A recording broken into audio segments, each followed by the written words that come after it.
जब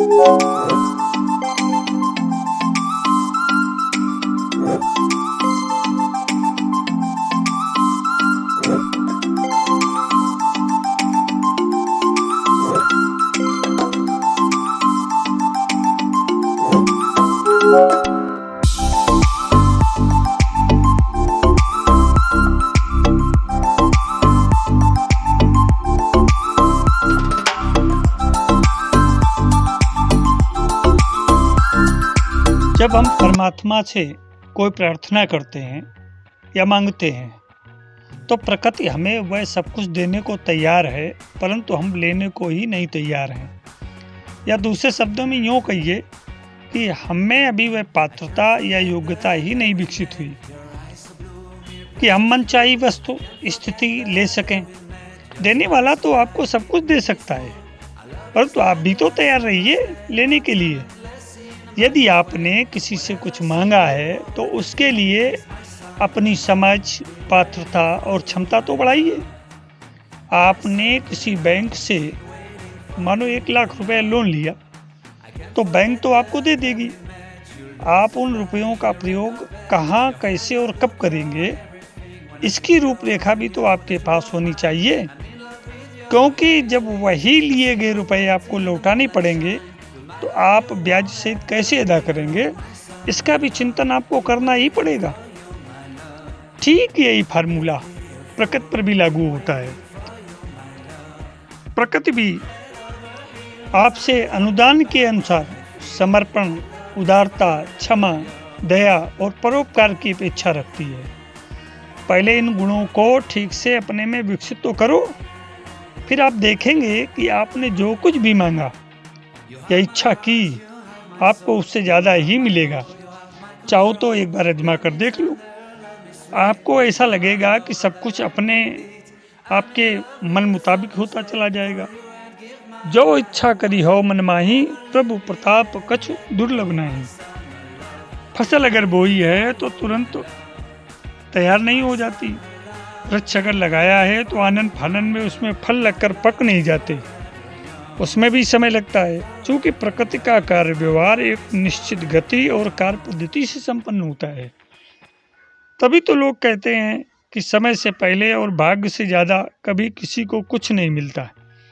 भाग्य से मतलब आपका कर्म, आपकी मनोदशा और आपकी सोच है। कर्म, सोच और परिस्थिति मिलकर भाग्य का निर्माण करते हैं। कभी कभी कोई अपवाद तुम्हारे पूर्व कर्मों और संस्कारों से भी तैयार होते हैं। भला सोचो, वैज्ञानिक रात दिन मेहनत करते हैं, कई बार असफल भी होते हैं, निराश भी होते हैं, परंतु वे अपना प्रयास करना तो नहीं छोड़ते। तभी तो एक सुंदर खोज या अनुसंधान परिणाम स्वरूप सबके सामने प्रकट होता है। बड़े कार्यों के लिए बड़ा प्रयास और बड़ा मन होना चाहिए, तभी सफलता हाथ लगती है। भगवान ने दुनिया बनाई तो उसमें सब रंग भर दिए।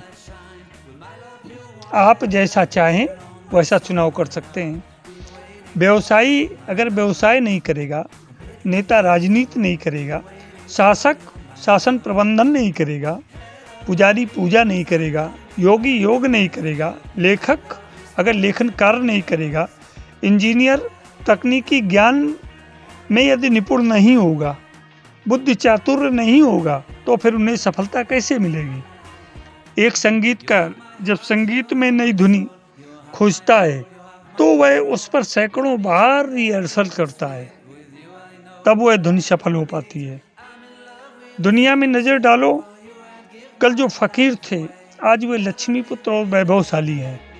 उन्होंने गुमनाम रहकर कठोर परिश्रम और लगन से अपने काम को अंजाम दिया तो आज सितारे की तरह चमक रहे हैं। रतन टाटा हमारे देश के जाने माने उद्योगपति हैं। युवा अवस्था से लेकर जवानी और अब उम्र के अंतिम पड़ाव पर आज भी सफलता उनके चरण चूम रही है। भारतीय उद्योग के देदीप्यमान सितारे की तरह उनका नाम रोशन है। अपने देश के प्रधानमंत्री माननीय नरेंद्र दामोदर दास जी मोदी का ही उदाहरण देख लीजिए। जब रेलवे स्टेशन पर चाय बेचते थे तो क्या किसी ने कल्पना की थी या उन्होंने स्वयं कल्पना की थी कि वे देश के प्रधानमंत्री बनेंगे?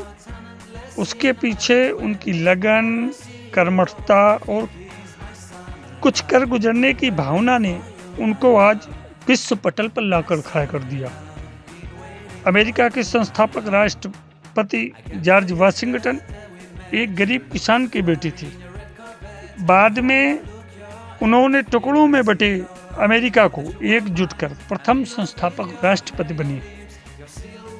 दक्षिण अफ्रीका के नेल्सन मंडेला, जिनको दक्षिण अफ्रीका का महात्मा गांधी कहा जाता है, 27 वर्ष जेल में बंद रहे, तब उन्होंने दक्षिण अफ्रीका को आज़ादी दिला पाई और फिर वह दक्षिण अफ्रीका के राष्ट्रपति भी बने। इतिहास ऐसे उदाहरणों से भरा पड़ा है। इस संसार में अरबों लोग मर चुके हैं, परंतु इतिहास कुछ चुनिंदा लोगों का ही लिखा गया है। अगर आप गणना करेंगे तो शायद 1% का 1000वां भाग भी इतिहास में लोग दर्ज नहीं होंगे। ईश्वर भी उन्हीं को देता है जो अपना सब कुछ दांव पर लगा देते हैं। अगर आप मांगने चले हैं तो मांगने में कुछ कमी न रह जाए, पूरी दृढ़ता, समर्पण, निष्ठा और सजगता से मांगिए। आपको इतना मिलेगा कि जितनी आपने कल्पना भी नहीं की होगी। दुनिया में जितने भी सफल लोग हुए हैं, उनका जीवन, उनका चरित्र, उनकी शैली तथा उनका व्यवहार सदैव समाज के अन्य लोगों से भिन्न रहा है। तभी उनकी मनचाही मुराद उन्हें मिल सकी। अगर वे भी आलसी, संकालु, ईर्ष्यालु, अकर्मण्य या तुच्छ स्वभाव के होते तो कभी सफल नहीं हो पाते। कॉलेज में हजारों विद्यार्थी पढ़ते हैं, परंतु उनमें कुछ ही श्रेष्ठतम होते हैं जिनका मूल्यांकन उनके अध्यापक, समाज और शासक वर्ग आदर भाव से करते हैं। आप भी इस प्रकृति पाठशाला के विद्यार्थी हैं। प्रयास करिए कि आप भी श्रेष्ठतम बने। आपका मूल्यांकन भी वह सृष्टिकर्ता श्रेष्ठतम रूप में करे। असफलता का भय व्यक्ति के कदम को रोक देता है। व्यक्ति श्रेष्ठ नहीं होता, न ही उसका नाम श्रेष्ठ होता है। उसके द्वारा संपादित कार्य और प्रयास ही उसे श्रेष्ठ बनाते हैं। राम, कृष्ण, बुद्ध, महावीर के नाम तो हजारों लोग रख लेते हैं, तो क्या वह राम, कृष्ण, बुद्ध और महावीर बन गए? नहीं ना। तो फिर नाम से नहीं, व्यक्ति को उसके कामों से पहचाना जाता है। काम करना है तो फिर सफलता असफलता का भय क्यों? दो में से एक ही होगा, या तो आप सफल होंगे या असफल होंगे।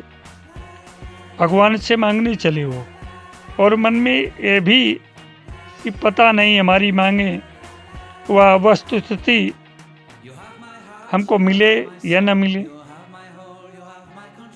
ऐसा क्यों? पहले से ही आपने ऐसी सोच क्यों बना रखी? अरे भाई, नहीं भी मिला तो क्या आपका कुछ छिन जाएगा? मिला भी तो क्या आपको किसी नई दुनिया में प्रवेश मिल जाएगा? अरे सब यहीं है, यहीं मिला और यहीं रह जाएगा। जीवन को व्यवस्थित करो, कड़ी मेहनत करो, ईमानदारी के साथ अच्छे मन से लगे रहो। कभी न कभी तुम्हारी बारी भी आएगी। सारी इच्छाएं, विचार और मनोकामनाएं बस एक झटके में पूरी हो जाएंगी। लोग तो कहते रहेंगे और कुछ कहेंगे जरूर, परंतु आपके ऊपर इसका क्या असर? हाथी तो मतवाला होता है और वो मस्ती में अपने राह पर बढ़ता चला जाता है। आपने देखा कुत्ते चारों तरफ उसके दाएं बाएं पीछे भौंकते रहते हैं, परंतु हाथी क्या कभी उनकी परवाह करता है? अरे लोगों के कहने न कहने से तुम्हारी राह नहीं बंद होगी और न ही खुलेगी। राह तो तुम स्वयं खोलोगे। जरा आगे बढ़ो तो सही, देखो कामयाबी तुम्हारा इंतजार कर रही है। सफलता मिलने के बाद वही कहने वाले लोग जो तुमसे ईर्ष्या करते थे, जो तुम्हारी निंदा करते थे, ताने कसते थे, वही तुम्हारी प्रशंसा के पुल बांधते मिलेंगे। कल तक वही तुम्हारी राह में रोड़े अटकाते रहे थे, आज वे तुम्हारी राह में फूल बिछाते मिलेंगे। माइक टायसन को महाबली मुक्केबाज के नाम से जाना जाता है। बचपन में अनाथ था, इतनी निर्धनता थी कि होटलों में प्लेटों की जूठन साफ किया करता था और रूखा सूखा जूठा खा करके, लोगों की मार खा करके, ताने सह करके मुक्केबाजी का विश्व चैंपियन बना। रिंग में अच्छे अच्छे मुक्केबाज उसके मुक्कों से बह खाते थे। इतिहास अनगिनत सूरवीरों, पराक्रमियों और परिश्रमी उदाहरणों से भरा पड़ा है। कैसे कैसे कितने संकट और कष्ट उठाकर वो इतिहास पुरुष बन गए।